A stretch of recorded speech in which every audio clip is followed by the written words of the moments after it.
ladies and gentlemen, welcome back to another conversation on Point Black. Yes. And just set this up. We all have heard over the years, and even recently locally here in St. Louis and some other places, about people being wrongfully convicted, and in some cases exonerated. Some, unfortunately, wind up dead and get exonerated after death. Right. And, it just amazed me how many folks believe we have a justice system that is infallible. Right.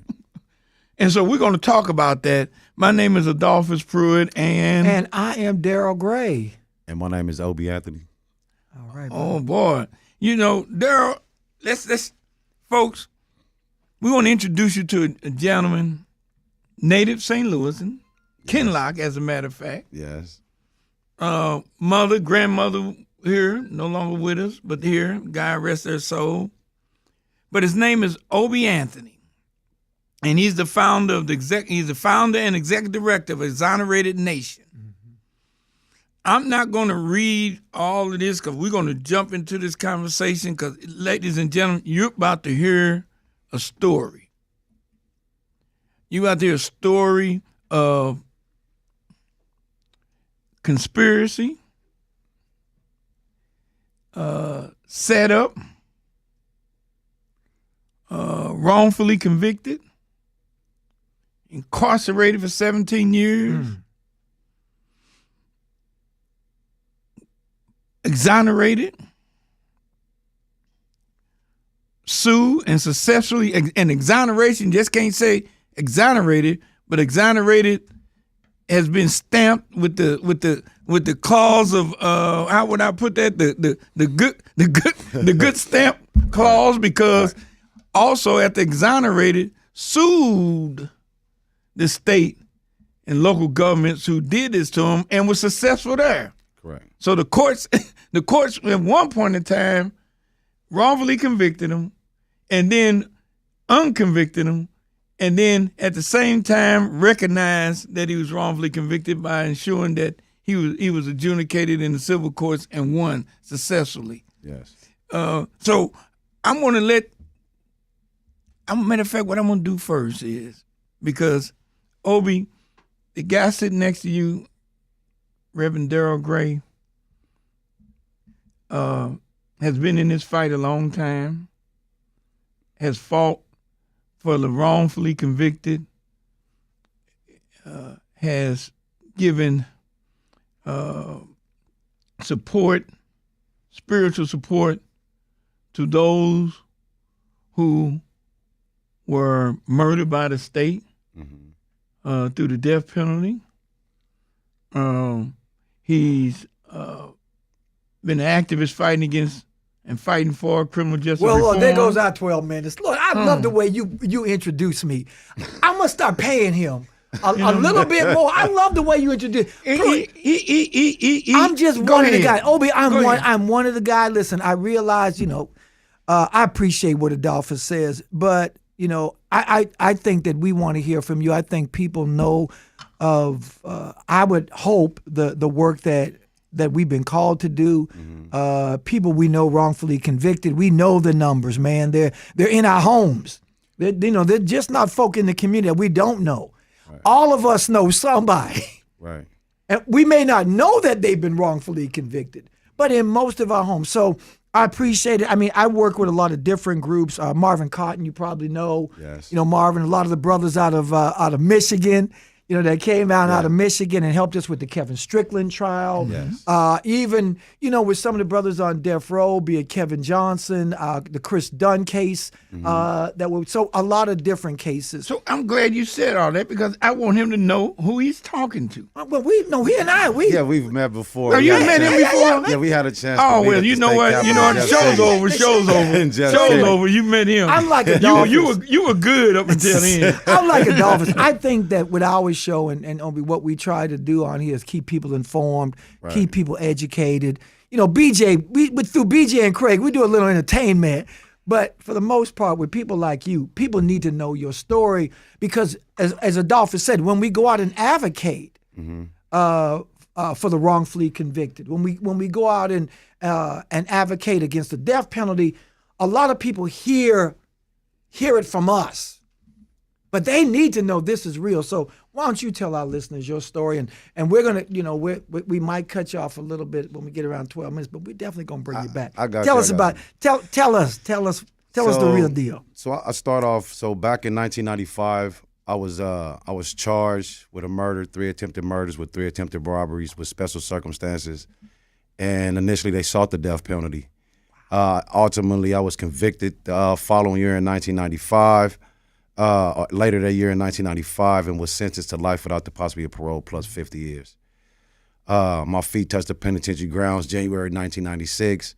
My fight for my freedom continued on from the moment I got out of the door. How old were you when your feet touched the ground? I was 19. Wow. I was 19, and so and it wasn't when I talk about my story when I have conversations with individuals, it's always about 2 things. I need you to understand that there are no wrongful convictions.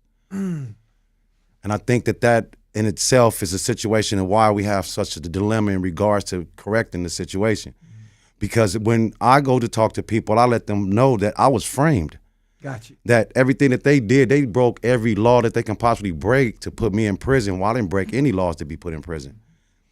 And so while I can show, and why many others can show too, the same things with a prosecutor, the officials in the case, even sometimes even the defense attorneys in the case, all played a part in them finding themselves either on death row or end up in prison with life without, or life with multiple years behind it. So without going into it, were you convicted city or county? I was convicted in the city of Los Angeles. Okay, okay.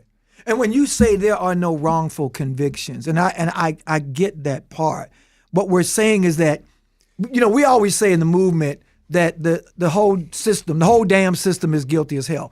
Right. And what we tell folk, the system is not broken for those that created the system. Correct.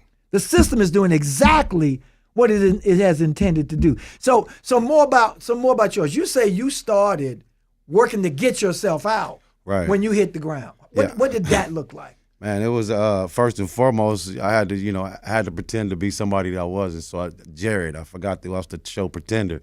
So I had to pretend as though I had already been in the penitentiary, because it was guys already there for 19 years, 20 years, 30 years, had already been feet on the ground, moving around. And so I had to pretend to be something that I wasn't, but at the same time, find ways and avenues, in other words, to begin to start learning. When I went into the penitentiary, I was reading at a 4th grade level. I'm not ashamed to say that any longer, because I began to start reading, and I work my way up, and now I have a 12.9. I scored the top 10 in the state in Los Angeles in reading and comprehension. And so I'm really proud of myself for the accomplishment that I have in regards to building myself up, because it takes a lot. In other words, to go into those law libraries, begin to start understanding the law lingo, and being at a place of disadvantage, because we are shortchanged by the information that we are able to utilize to even fight for our freedoms. Lack of books, lack of opportunity, in other words, to even get into the law library. Either it's because of prison lockdowns, or either because you're just not qualified. And so in prison, you need to be on one status or the other. If you're on what they reference to in California, A1A status, then you have access to the law library. And that's because you either got a job or you're in the education system. But if you just coming in and you don't have it and you're not connected to any of those, then you're referenced to as an A2B. You only get to go get a shower 3 times out of the week. You only go to the yard 3 times out of the week. And the only reason why you can go to the law library outside of the fact that you got a deadline is because you found yourself in the rotation. You got a chance to get in the rotation. And I know Prue got a question, but but for you, and I guess I wanted to really hone in on it. As Pruitt, introduced you, Exonerated Nation, you're creating something to help that, God forbid, that next 19-year-old that goes in who's got to be something that they're not. But was there an organization? Was there a mentor? I mean, you're 19 years old. I mean, what existed for you? I mean, it wasn't nothing too much around, but with other individuals that was there in the penitentiaries, prison law, prison legal beagles, you know what I mean? And so we used to get a chance to talk with them on occasion. Ultimately, in 2001, 2, I became aware of the Innocent Project. So I reached out to the California Innocent Project and looking for some help. At that point, they told me that it wasn't enough information there for them to be able to help me. That was in 2001. Subsequently, I was also framed and put in prison with another young man by the name of Reggie Cole. Reggie Cole was being housed at Calipatria State Prison at the time, and I was being housed at Corcoran State Prison. While Reggie was at Calipatria, he was going through some difficulties down there, being bullied and all, by a well-known prison gang member who was trying to take advantage of him and to do things. He defended himself one day, and this is in 2002. He killed the guy. The guy died. He started him right there in the yard. He bled out. It is the only reason why I sit here in front of you today. At that point, our cases was done through all of the legal court proceedings. They was at that point trying to put Reggie Cole on death row because it was a murder committed inside prison. Right. So, right. Listen, I know Pruitt has a million questions because Pruitt is the deep dive guy on the show. Yes. Listen, we've got to take a commercial break. Y'all need to stay tuned. Y'all need to listen to this brother's story because this brother's story is similar to a lot of brothers and sisters out there. We're going to take a quick break and we'll be right back on Point Black. Hey, ladies and gentlemen, we're back. We got Obie Anthony in the audience with us, at the mic with us, and Yes. he's telling us a profound story. But Obie, here's my question. Folks, I know what the first thing folks want to know. How were you set up? What is it? Tell us that story. I mean, folks want to know, how was you set up and who did it? Right. And where are they at now? Because you got exonerated. Right. Did they get exonerated? No, they didn't get incarcerated. No, did they get incarcerated? They should have got incarcerated. So we want to. I mean, that's what folks want to know. How in the hell did they set this young brother up at 19? And who did it? How did they do it? Because folks need to watch out for that. And then where are they at now? Right. So it was a young lady by the name of Marcella Wynn. She was a training detectives officer who had came up through the police ranks from African American woman came up through the ranks from B cop to bunco forgery officer, and then ultimately landed herself into homicide. Now at the same time that she find herself landing in homicide, it was a murder that transpired outside of a brothel on 49th and Figueroa. This brothel, this particular building, this brothel that this murder happened outside of, was her first case. So she gets there and she gets involved. Case she has no witnesses initially outside of what they was referencing to at that point as the apartment manager. Tell you a little about the apartment. Ultimately, the apartment manager was the pimp of the brothel. Gotcha. And he was an informant. Got kicked up out of Illinois. But had been working with the cops in L.A. since the early '70s.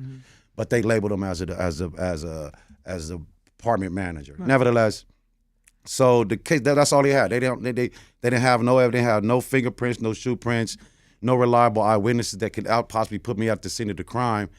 3-4 months, about 3 months go by. The murder happened on March 26th. Yeah, March 27th. The murder happened. I get charged with this in June, end of June, beginning of July. She says that in between that time, she wasn't getting any information. And what happened was, she said she got an anonymous call. Okay, I was going to ask This is exactly how it's written out in the paper. She said she got an anonymous call saying that a baby Day from Fadu's Avalon Crib made a bad move on 49th and hangs up the phone. So she says that she then takes the name Baby Day, runs it through the gang computer database, sees that there are several different Baby Days that she comes up with, but sees that one of them is in jail now with someone. So she then takes my photograph, added it into a 6-pack array, mine's, also my other co-defendants, takes it to one of the surviving victims of the crime. Wasn't able to make an identification. He made no identification of nobody in the 6-pack. Showed it to the other surviving victim. The surviving victims said that I looked like the guy. Boom. And then they went to John Jones, which was the department manager, to solidify their identification. Wow. They came into the courtroom on my preliminary hearing. By that point, John Jones, the department manager, told 3 different stories. 3 different stories. The initial story that he told to the police on the scene of the crime when they came up was that he witnessed 4 guys cross the auto body shop approach these Hispanic guys on the corner, and then it all goes down. The second story that he tells the police was that he was in the back part of his apartment. His wife heard some struggles going on outside. She yells for him to come to the window, to come up front. He runs to the front, looks out of the window. He says when he sticks his head out of the window, it's gunfire going on. This guy's running down the street, spinning and shooting from his vantage point, says shooting at him. Right. Boom. So that was the second story. Then the third story, he says, well, he really didn't see anything. This is in the court's records. He said he really didn't even see anything.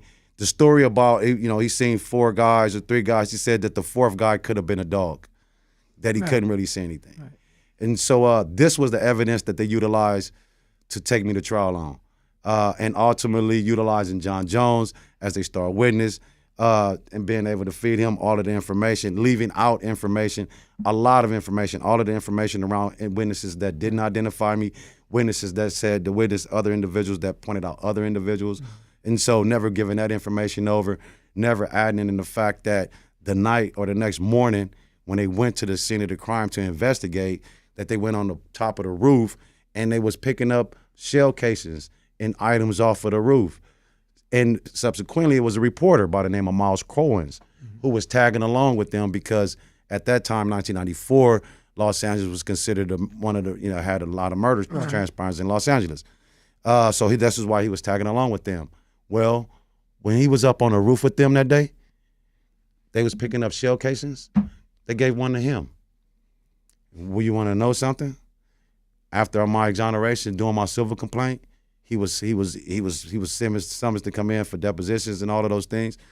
He brought a box to my civil attorneys and said that the detectives gave him this the next day on the roof. My civil attorneys opened the box, seen it was a shell casing. They sent it straight to ballistics to get it tested to see if it had any connection to the crime, and in fact it did. The shell casing was connected to the murder. Wow. So the shootings took place on the roof, not down there. Absolutely not. And so that was the other part of it, was that during the course of my exoneration, my attorneys was able to prove that they star witness, John Jones, was the one who actually shot and killed the individual. Whoa.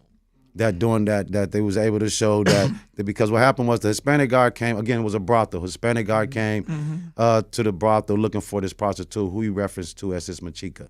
They told her, hey, she busy, get away from here. Right.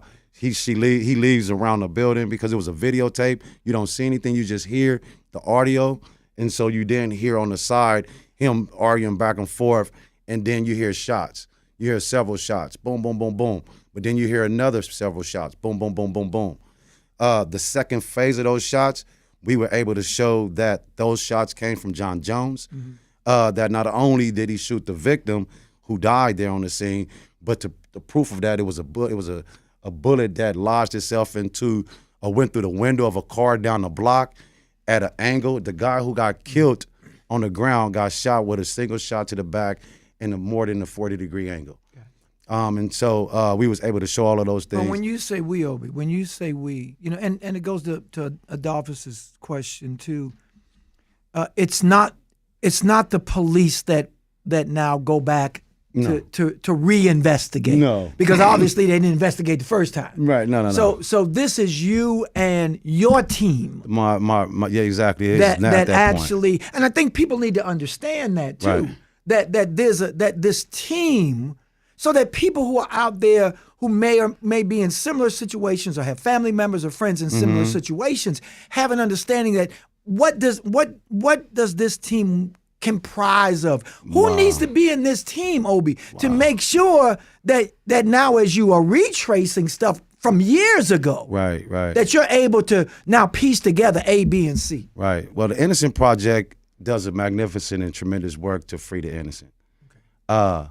They come in with all hosts of different, tools, in other words, and toys to being able to help them advocate for the freedom of an individual who they have found to be innocent. Such was in my case. It took them 3.5 years to do it, but nevertheless, my exoneration happened in 2011 after they took my case in 2008. Let me ask a question. Your mother, You lost her right before all of this happened. Mm-hmm. Wow. You're a young man. You lost your mother. A few months passed. Now they're trying to take your life away from you. And you going through all of this. Who was your support system? Who stood by you as you was going through this criminal process, going to court and then being sent to jail? I mean, family, who stood by you? I had, gratefully, I'm really grateful to my grandmother. My grandmother was really the one, when they charged me with this, and I called and I told her, Mom, they trying to give me the death penalty. The first thing out of her mouth was told me, boy, go to my chaplain, go pray, right? She told me to go to my chapel. And I was like, Mom, I need a lawyer. I don't need a chapel. I need a lawyer. I need somebody to come and fight for me, right? And this and that. And so, but she had always been my encourager along all of the way. From here. She was in Missouri and I was in California. And I had siblings there in California. When we all grew up in South Central Los Angeles, they had their own particular struggles themselves. In other words, from dealing with moms and so forth. And so it was difficult for them to be in the courtroom while I was going through those things. But ultimately, my grandmother, not only did she was there as a sort of a reminder to me that, that all will be right, that the innocent will be vindicated and not for me to worry. And for me, she kept pushing me going to church. She kept pushing me. And I kept, good like mom, she kept, good mom. she kept Grandma, this is great. Grandma, she good kept grandma. telling me, "Well, I'm praying for you. You need to go in there." She just kept telling me that, and subsequently, listening to her, I had in jail, you got a host of different bodies in there, right? You got Muslims, you got Christians, you got all kind of and everybody. And at that point, I was just so bogged down in my mind. That it was like I had all of the pressure of the world on me, and I didn't even know what was going on. But I remember praying that night and said, I don't know what to call you. I don't know what to call you. I don't know what to call you this or call you that. That's fair. But I do know, because I remember hearing this service where the dude said, if you stressing and you got problems, pray and ask the Creator to send you the Comforter. And so I said, I don't even know what to call. Whatever that Comforter dude, whatever that was, he was talking about, I need that. Like, 'cause I don't know what to do, but I need that. And ultimately that's what ended up simmering me in a way. In other words, it's beginning to start understanding how to yield myself over, realizing that I knew I was innocent and I knew that I was fighting a system. In other words, that I had no power, in other words, to beat. But in other words, I had to rely on the fact that it was all in the Creator's will for things to happen. So. And that's what I sort of. I want to just real quick. I just want to so that people understand when we talk about for this conversation wrongful convictions, and when people say, okay, what does a wrongful conviction look like? We're talking about eyewitness misidentification. We're talking about false confessions, police or prosecutorial misconduct, flawed forensic evidence, perjured testimony. So those things fall into the category of wrongful conviction. I know we're dealing with some stuff here just in St. Louis with a gentleman named Lamar Johnson, where if you sat in on that trial, all the things that you said, Obie, what you're talking about, the police misrepresentation, the eyewitnesses saying, well, I didn't say what the police said I said. But then you have, and just we want people to know, the Midwest Innocent Project, MacArthur Justice Center, here in St. Louis, but you've got innocent projects throughout. You always have the NAACP locally who can refer you to either an innocence project or a justice center project. Well, I just want to make sure that our listeners know, as Obie said, you've got Exonerated Nation. Yes. 707-656-5994, and they can connect you, and you can always look them up on the internet. I just want to make sure that everybody knows that these organizations exist, that if you're in that situation, grandmama, and you praying, right, that you need to know that prayer is good, but there's some organizations that I like to think that God has made sure that we have. Right. Call it whatever you want. So I just want to make sure that we don't lose sight of that too as we go along. And I know Adolph said something. No, I was going to say, so you in prison. Yes. They fight. You get out. Yes. What happens then? We want to know about your journey once you were exonerated. That's right. We fall down, but we get up. Because that journey is the journey you on now. Right. I mean, like, I want you to understand something that, prison creates two or three things: fight, flight, or freeze. Woo. You're gonna do one of the. You're gonna do Say one it again. of the three. Fight, or freeze. That's fight, what you fight, or freeze. Two fights. Yeah, you're gonna fight. Yeah. Flight. Okay. Yeah, flight. flight, or you're gonna freeze. Oh Lord. For me, it created a fighter in me. So fighting has all. That's what I'm still doing today. Fighting for the opportunity for individuals who are innocent when they come home, that they got opportunities that is not equitable to the individuals who did commit the crime, but greater than. Because we were innocent people that was incarcerated in these systems purposefully. So wait a minute, now cut you off, fight for them, but when you walked out, yes, what did you walk out to? Nothing. And what are you trying to do about it? Man, that's yeah, the question. I walked out to absolutely nothing. I didn't walk out to no mental health services. I didn't walk out to no housing help. I didn't walk out to no stamps. Heck, I had to carry around a newspaper article that showed that I got exonerated for the purpose of identification because it took me up to 6 months to get ID. You have to. So in California, what transpires is this: after 10 years of inactivity on your driver's license, or on your identification, it becomes, and they take it out of the system. Purge. It becomes out. And so then if the CDCR, the California Department of Corrections, or any institution does not keep those records updated, then when that individual come home, like I did, and they didn't think that I was, boom, I have to go on a hunt and a find to get those things. And so it hindered me even that much more. And so after realizing and understanding that I wasn't the Lone Ranger in that situation, I had a chance to go to a couple innocent conference. I have been spoke at several different universities, have spoken at college, spoke with other exonerated individuals that have been home before me, and they all said the same thing. And again, like I say, prison, again, it just made me I was a fighter there on all levels. Either I had to physically fight or I fought. Heck, there I had the ombudsman come down to the prison because I complained about how the staff was utilizing the black bodies for the purpose of financial gain, over punishing us on lockdowns because they get hazard pay and creating these situations. And I was able to show that with proof, and the ombudsman came down. So I've been fighting there, and so it was nothing else for me to do but to continue that here, realizing that we was being helped, that we was being denied tremendously. So we behind already, educational wise, financial wise. Does that fight lead? Hold on. Does that fight lead to results? Yes.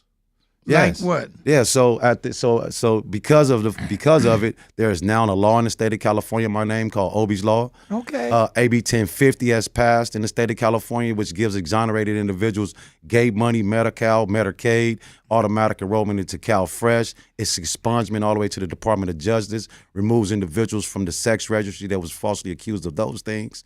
AB 1909 holds prosecutors accountable. It's a felony now in the state of California for prosecutors to do what they did to me. It is now an informational database that entraps all of their informants because of what they did to me, because of what I'm doing.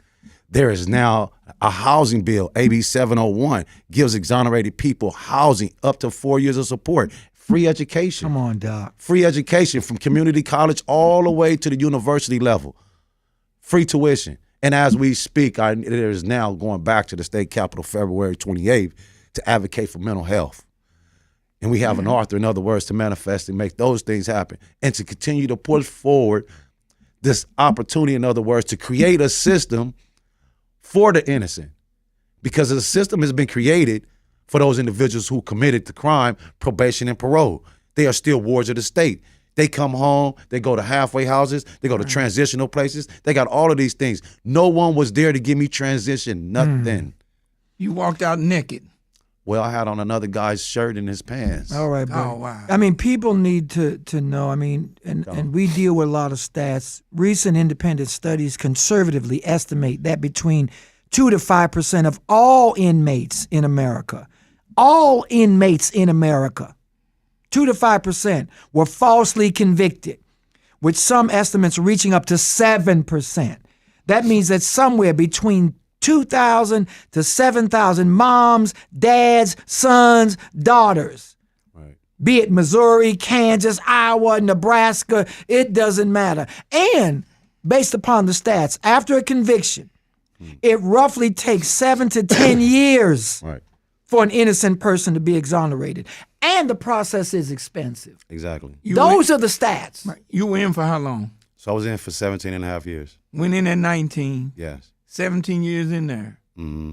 Come out, no ID, no Social Security card, no support whatsoever. Just let out there wearing somebody else's clothes. And here you are today, and even since then, fighting to make sure that nobody else, at least in the California prison system, walks out in the condition you were in, Exactly. whether they were innocent or guilty. Exactly. Whether they were innocent or guilty. Exactly. You making sure that when nobody comes out and faces the stuff you faced right then and there. So I'm going to make a prediction. That if it hasn't happened, that it's going to dawn upon you that those prayers that you had in prison were answered and being answered every day. Yes, sir. Every day you put your feet on the ground Yes, sir. and walk this path you're on. They're consistent. So you asked for that one prayer. Right. But I think they answered that it is a long-term prayer. Yes. And I think that even as your prayer was answered, I think you are an answer to a lot of people's prayers too. I think that now I know we got to go to a quick break and listen. Y'all listen, stay tuned. We're going to give you some more information on the Innocence Project and Obie, and we're going to let him close it out. But stay tuned. There's more on the other side. This is Point Black. Obie, you were saying? Oh man, no, literally though, that's the nature of what we're in, is the fact that, when you create a system that is predicated, built, and designed to dispose. So understand something, and I don't want to go into no history and get all that far back with it, but the fact of the matter is that remember that the prison system was set up to capture slavers, runaway slaves. Sure. It was also designed, in other words, after that, in other words, to capitalize off of those bodies. And here we are today, facing that same situation where now, today, that's all those bodies are, because they have been considered disposable. And so because people are disposable, they create these boxes to throw them in and then do nothing for them afterwards. Right. And so you find individuals like myself and others who continuously suffer in life from prison traumatic stress. And I don't think when people say, well, you got post-traumatic stress, I say, well, my community gave me post-traumatic stress. Is that the same thing as being institutionalized? No, it's not. Okay. So when we think about post-traumatic stress, it's because I think about my community. It was gangs, violence, drugs, low education. No, it was poverty, it was bad. So they had to destroy before they disposed, though. Right. You got to destroy before you dispose. Right. Well, but the only way they can do that, the way that they do that, specifically in the prison system, is by, again, through design. Okay. Mentally break you down. I'll give you an example of those things. I used to, they used to get mad at me because I didn't do it. They used to call me an a-hole. Excuse my language. Hey, you this way or whatever, right? Because so in prison, well, you get 2 rolls of toilet paper. You get 2 rolls of toilet paper, maybe 2 bars of soap. You run out of that, and that's for yourself. One for you, one for your cellie. Boom. Well, when you run out, you have to then go ask the officer on the floor. Hey, look, man, I need some toilet paper. Well, what they do is this. Well, you have to ask the guy in the control booth.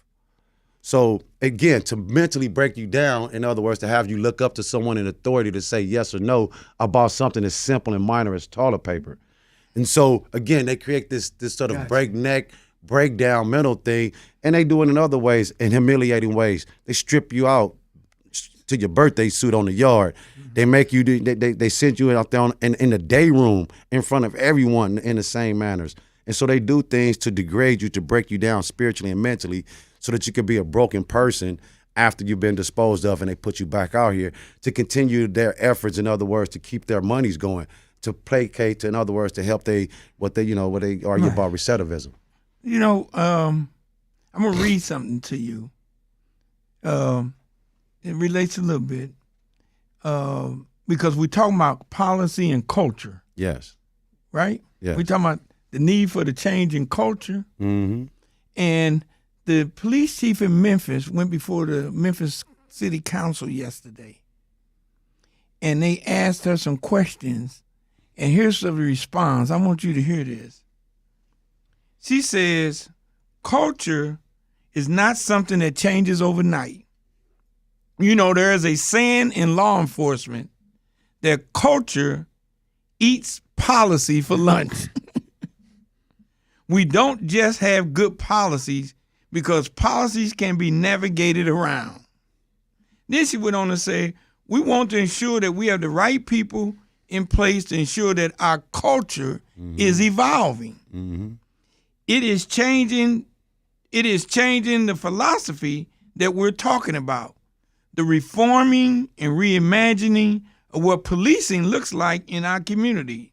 So having the right people in the right place at the right time is critically important. Right. And while she's talking about policing, but that applies to what you're doing. You're trying to, those bills, those laws, you're changing the culture in California. Yeah. And you happen to be the right person in the right place at the right time to make that happen. But my question is that are you running into folk like you in other places in this country that you guys are working together, and are they having any success? Yeah, absolutely, we are, and so I can speak. Daryl Burton, right up the way in Kansas, right, we work with Miracle of Innocence and Centennial Ministry. Jeff Deckervich out in New York, who has the Jeff Deckervich Foundation. Jared Adams, right over in Chicago, Illinois, who just recently got a $3 million grant from Chicago and Beyond to push forward his work, in other words, to continue to fight to get innocent individuals out and also to help them when they get out. And so we all communicate and network, talk about what's working and what ain't working. How can we do this and how can we do that? Yeah. Just recently at the end of this last year, we had our retreat in Sonoma County, California, at a Sillamar, where Exonerated Nation was able to bring in 37 individuals, leaders within our community that's out doing the work, active in their community. In other words, to not only give them, what you say, love on those individuals who doing the work too, but also to have that informational opportunity to talk about what's working and what ain't working. How can we be of assistance to one another as we continue to do this work? And you're going back next week? Yes, sir. To do what? Yes, sir. Going back to California, back to state capitol to go advocate around the mental health bill, and also to educate and talk to legislators, they staff people, and an assembly individuals about the consequence of being framed and put in prison for crimes you didn't commit and what happens afterwards. And what day is that in? February 28th. February 28th. That's my sister's birthday. That's baby sister's birthday. And it's not a coincidence that you mentioned the $3 million grant out of Illinois. The state of Illinois has the most wrongful conviction claims of any other state in the country. Oh, wow. Mm-hmm. Illinois. Yes. So it's not a coincidence. They need to start giving somebody some grants. And I did a tweet. We just execution recently, and I did a tweet about the whole idea of police involvement. And the tweet said something like, and I want to get it right. Because I got in trouble over it. Somebody called me and said, the tweet said, who said he's guilty? The police said he's guilty. You mean the same police that beat up Kareem for nothing? Yeah, those police. I guess he must be guilty. And I said, how nonsensical does that sound? And don't get me wrong. I believe, and I think all of us believe, there are a lot of police officers that keep it righteous, do it right. But we also have found out in these wrongful conviction situations that too often we've got police who are sworn to do all of these things, trying to make a case, become extremely overzealous in those cases, and at times will force a witness to say things that the witness may not be sure of. And so, when I talk about this team, it's all of the above. And we can't be afraid to challenge law enforcement on the bottom end. But as Pruitt said, we cannot be afraid to challenge the system on the higher end. Right. regardless of the culture and what we understand it was made to do. And that's why I reiterate the reality that like Obie, his organization, other organizations, please, folk, reach out, ask the question, find out who's out there. I always try to give information. I'm like Pruitt has forced me to start making sure I give information as to what's going on. He tell me, we got to do a deep dive. That's what Pruitt said. We got to do a deep dive. That's me imitating Pruitt. We got to do a deep dive. But the Innocent Project, I was trying to find the phone number again. But just go online. Go online. There's a lot of innocent projects across the country. Go online, and they can help you to help identify the Exonerated Nations. You've got the Allies for Exonerees. You got all kind of different organizations. You got your churches. Reach out. Don't have your family member, your loved one, hanging out there by his or herself, thinking that all is lost. Man, we can fight this. Obie shows us his life, his struggles. His success shows us that we can be successful in this. And you're not out there by yourself. And that's my sermon. That's my sermon. No, you good sermon. Obie, because we running short on time, but here's what I wanted to hear from you, though, real quick. Okay. Because we talked about grandma.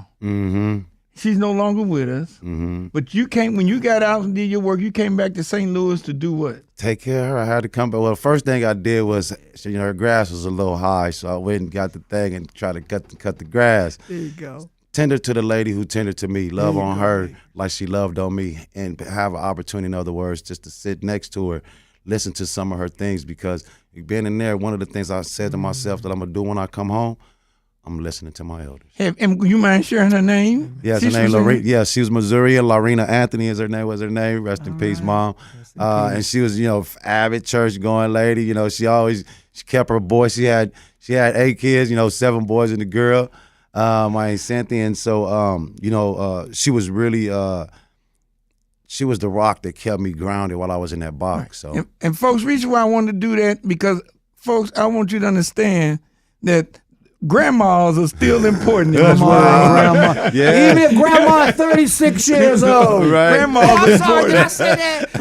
Even if grandmama only 36 years old and trying to get her groove on. And he came back and took care of her till the day she left here. That's right. And so that listen, BJ, we need to wrap up. We got okay. So let me ask one other question, because I want folks to. What would you tell somebody who has somebody in prison who were wrongfully convicted or feel they were? What are the steps that person need to be taking in order to help their loved one? What should they be doing now? I mean, first thing you want to do is definitely go online and begin to start like it was said, to go online and just begin to start looking up innocent projects first and foremost. After you do those things, after you look up those innocent projects, begin to start looking up pro bono investigators. Reason why you want to look up the pro bono investigators, because the investigator can begin to go out to begin to start extrapolating and finding information, really looking over things.